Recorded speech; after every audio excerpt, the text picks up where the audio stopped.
કેમ છો બાળકો? આજે આપણે એબીસીડી માં સી અને ડી કેવી રીતે લખવાનું તે આપણે શીખવાના છે, બરાબર? સી ને ડી પહેલા પણ આપણે પ્રેક્ટિસ કરેલી. સી ને ડી કેવી રીતે લખવાનું તે મેં તમને લખીને બતાવેલું, બરાબર? હમણાં આજે મેં તમને નોટમાં ટપકા પાડી આપ્યા ને તેને જોડીને સી ને ડી બનાવવાનું છે. બનાવશો ને? હા, એબીસીડી માં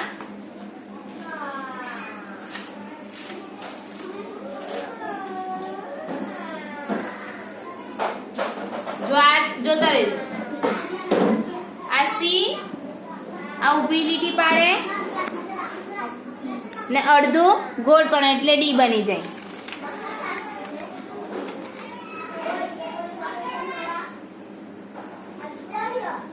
એવી જ રીતે આ બે ટપકામાં સી ને ડી બનાવવાનું છે.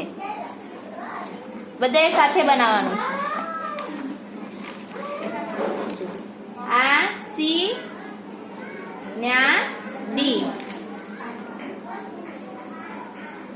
બે ટપકાને આધારે તમારે સી ને ડી બનાવવાનું છે.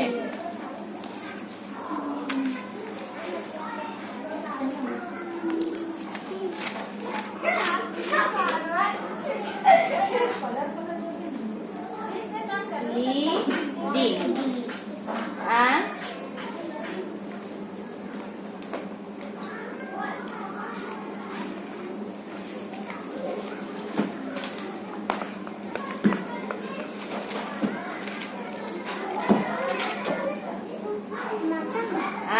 સી.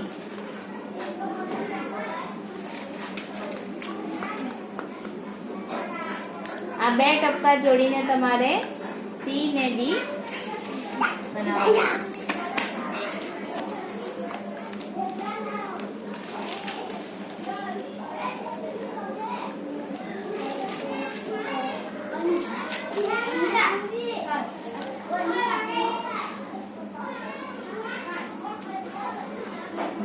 બનાવતા જાઓ, સી ને ડી બનાવતા જાઓ.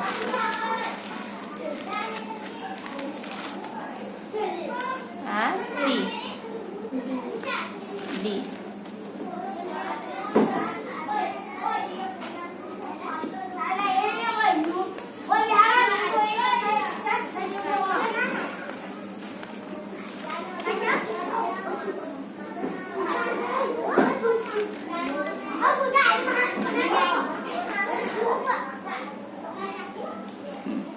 આગળ સી ને ડી બનાવી આપ્યું છે ને તેવી રીતે જોઈને બનાવો.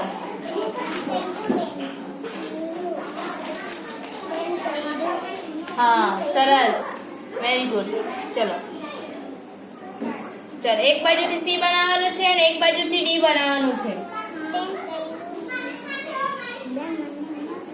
હા, કર. આગળ બનાવ્યું ને? આ બનાવ્યું કે નહીં બનાવ્યું? એવી રીતે અહીંયા કર. આ ટપકા જોડેલા છે તે અહીંયાથી જોડી નામ બનાવ. અહીંયા આવું બનાવ્યું તેવું યાદ રાખીને બનાવવાનું. આ સી બન્યો. હવે ડી બનાવ. હા,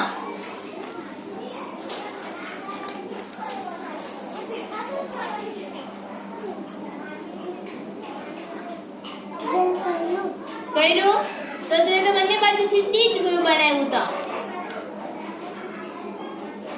અહીંયા લા જો આ ડી બનાવ્યો ને તો તું એ તો બધી સરખું જ બનાવ્યું. આમ આગળથી કરે તો સી બને ને પાછળથી કરે વચ્ચે પેલા ઊભી લીટી કરવાનું ને આ પાછળથી કરે તો ડી બને. સમજ પડી? એટલે આ આગળથી કરવાનું ને આ પાછળથી કરવાનું. તો જો આ સાથે કરીએ ને તો અહીંયા સી બને ને આ ડી. સમજ પડી? હવે જુઓ. હા, હવે એ તારી ઊભી લીટી બાકી ને અહીંયા ઊભી લીટી કર તો ડી બની જાય. હા, શાબાશ. ચાલ હવે નોટ બંધ કરી દેવો. નોટ પર પેન્સિલ મૂકી દેવો. હવે જુઓ અહીંયા સી ને ડી જો આ બાજુ ધ્યાન આપો જો દેખાય તમને બંને બાજુથી દેખાય ને ચલો સી કયું છે